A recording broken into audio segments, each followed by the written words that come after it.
তোমার জন্যে শহীদ আলী, শাহবাজপুরের সেই জোয়ান কৃষক, কৃষ্ণ দাস জেলেপাড়ার সবচেয়ে সাহসী লোকটা, মতলব মিয়া মেঘনা নদীর দক্ষ মাঝি, গাজী গাজী বলে যে নৌকা চালায় উদ্দাম ঝড়ে, রুস্তম শেখ ঢাকার রিক্সাওয়ালা যার ফুসফুস এখন পোকার দখলে, আর রাইফেল কাঁধে বরে জঙ্গলে ঘুরে বেড়ানো সেই তেজি তরুণ যার পথবারে একটি নতুন পৃথিবীর জন্ম হতে চলেছে।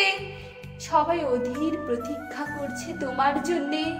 হে স্বাধীনতা, পৃথিবীর এক প্রান্ত থেকে অন্য প্রান্তে জ্বলন্ত ঘোষণার ধ্বনি প্রতিধ্বনি তুলে নতুন নিশান উড়িয়ে দামামা বাজিয়ে দিক বিদিক এই বাংলায় তোমাকে আসতেই হবে। হে স্বাধীনতা।